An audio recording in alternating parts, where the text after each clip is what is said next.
The world's two richest men are now eligible for a tax break, one that's meant to help poor communities. Jeff Bezos and Elon Musk both have facilities in areas that are designated as opportunity zones. Now, these zones are part of President Trump's plan to attract jobs and investments to distressed neighborhoods by offering tax breaks. Here with more is Bloomberg investigative reporter David Kochaneski, who was part of the team that first reported the billionaire's qualification for the federal benefit. David, it's really great to have you on the show. Everybody is tweeting about this article since it came out this morning. I think it's bound to sort of frustrate a lot of people who saw these tax breaks were meant to help communities and not necessarily help billionaires avoid taxes, no? Yeah, that's the anomaly of the Opportunity Zone program. It was billed as this tool to fight poverty. In fact, if you remember at the Republican convention, President Trump mentioned it as one of the reasons that he thought he had done more for African Americans than anyone since Lincoln. Because it's supposed to help people in distressed communities, people in low-income communities.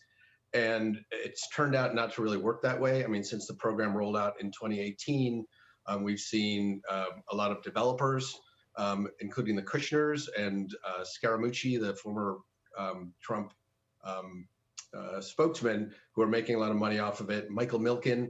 But the development in communities has been sketchy or scant, to say the least. And so this, when I started looking around and hearing that some of the big developments where this billionaire space race was going on, it looked like a way to really help put things into perspective. So I'm looking at the Bloomberg Billionaires Index right now. Jeff Bezos is number one. He's the wealthiest person in the world with a net worth of more than $186 billion. Elon Musk isn't even that far behind him, a net worth of close to $160 billion. What is the benefit that they get when it comes to taxes by having their private space companies located in opportunity zones? Well, the first thing is they don't have to say whether they're taking it or not. They don't have to say whether they're creating jobs or not. That's one of the odd things about it. Most federal policies, there's kind of strict, connection between if you don't produce a certain number of jobs, you don't get the tax subsidy. So that's the odd thing about it. For them, this was started the person behind it was Sean Parker, the founder of Napster and the early investor in Facebook.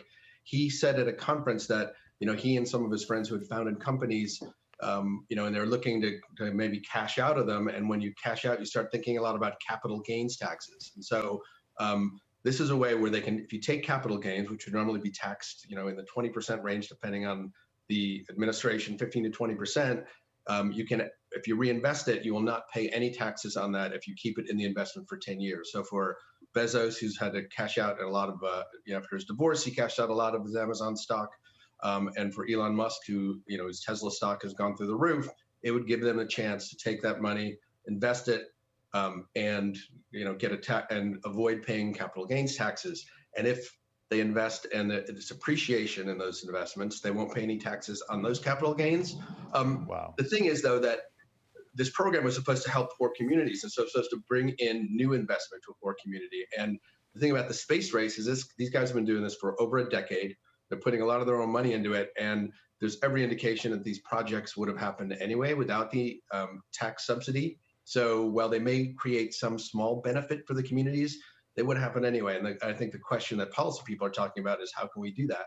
Or how can we avoid that? And was this program written in such a way that allowed people to get, rather than an incentive for investment, to come in, windfall for investment that has already been planned and underway? Well, it's a great read, and I encourage all of our viewers to check it out. Bloomberg's David Kochaneski in Yardley, Pennsylvania. Thanks for joining us on Quick Take today.